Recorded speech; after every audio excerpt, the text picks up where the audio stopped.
حضرت عمر گئے گورنر صاحب کے مقرر کرنے کے بعد 2-4-5 مہینے کے بعد جب حضرت سعید بن عامر کی گورنری کو تھوڑا وقت گزر گیا تو حضرت عمر کا طریقہ تھا، گورنروں کا پتہ کرتے تھے۔ آپ کا طریقہ یہ تھا کہ جس علاقے کا گورنر ہوتا اس کی جامع مسجد میں سب لوگوں کو جمع کرتے اور پھر گورنر کو بھی بلاتے تو کہتے کوئی شکایت ہے گورنر کی تو بتاؤ۔ مسجد میں جمع کیا، لوگ اکٹھے ہو گئے۔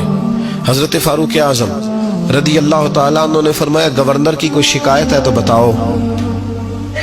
تو صوبے کے لوگ کہنے لگے 4 شکایتیں ہیں گورنر صاحب کی، سننا ذرا دل کھول کے۔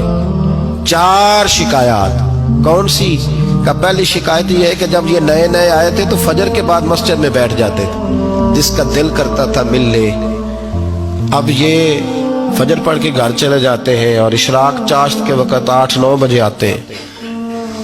دوسری شکایت یہ ہے کہ یہ پہلے رات کو بھی ملتے تھے، اب صرف دن کو ملتے ہیں، رات کو نہیں ملتے۔ اور تیسری شکایت یہ ہے کہ ہفتے میں ایک دن ملتے ہی نہیں۔ چوتھی شکایت یہ ہے کہ کبھی کبھی روتے ہیں تو بے ہوش ہی ہو جاتے ہیں۔ حضرت سعید بن عامر گورنر، اور میں اکثر کہتا ہوں اسی دھرتی پر یہ وہ نور والے لوگ تھے جنہیں میرے رسول نے نور عطا فرمایا تھا۔ یہ ہے تربیت میرے نبی پاک کی۔ حضرت عمر نے گورنر کی طرف دیکھا،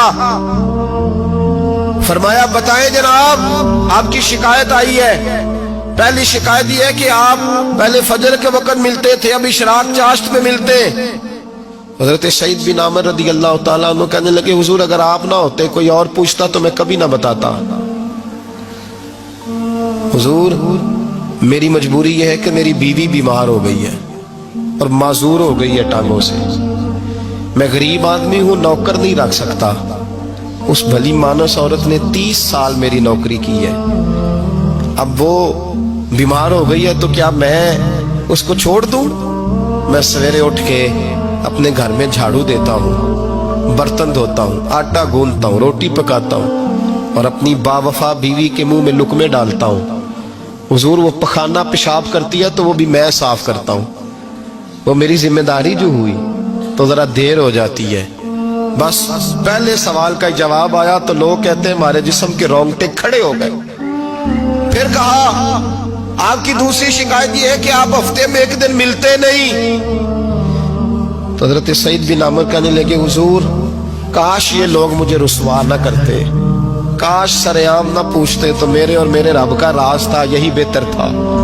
فرمایا کہہ چکا ہوں نا غریب ہوں، جوڑا ایک ہی ہے میرے پاس، ٹھنڈ کا موسم ہے تو ہفتے میں ایک دن کپڑے دھو کے خشک ہونے کو ڈال کے بیوی کے کپڑے پہن کے بیٹھا رہتا ہوں، اور ذرا شام ہو جاتی ہے باہر آنے میں تو کیا کروں نہیں آ پاتا۔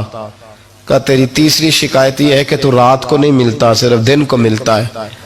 حضرت عمر کہتے ہیں اپنی سفید داڑھی جناب سعید بن عامر نے زور سے پکڑ لی، کہنے لگے عمر یار ادھر دیکھنا ہے کوئی بال کالا، سفید نہیں ہو گئے سارے؟ اس کا مطلب ہے پھل پک گیا، پتہ نہیں مالک کب بلا لے۔ گناہوں کی لسٹ بڑی لمبی ہے، مصلے پہ بیٹھ کے مالک کو مناتا رہتا ہوں، اس کو کہتا ہوں یہاں پردے رکھے ہیں تو وہاں بھی میرے پردے رکھنا۔ میں ساری رات دن میں نے رکھا ہوا ہے مخلوق کے لیے، رات رب کے لیے رکھی ہے، عمر کیا کروں، وہاں بھی تو جانا ہے نا، نہیں مل پاتا۔ حضرت عمر کی آنکھیں آنسوؤں سے بھر گئیں۔ فرمایا چل چوتھی بات بتا۔ کبھی کبھی بے ہوش کیوں ہو جاتا ہے روتے روتے؟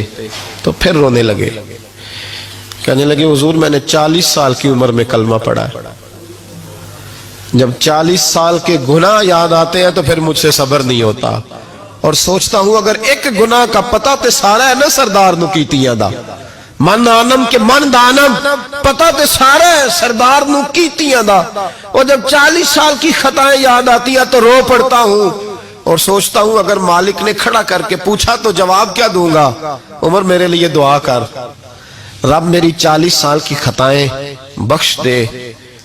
حضرت عمر رونے لگے، جناب سعید بن عامر کہنے لگے بڑی باتیں ہو گئیں، میرے بڑے پردے کھل گئے، چل اب میری سزا کا اعلان کر میں جاؤں۔ عمر اب بتا، میں نے جواب دے دیا، اب شکایات پر سزا کا اعلان کرنا میں جاؤں؟ تو حضرت عمر نے ہاتھ اٹھائے کہا اے اللہ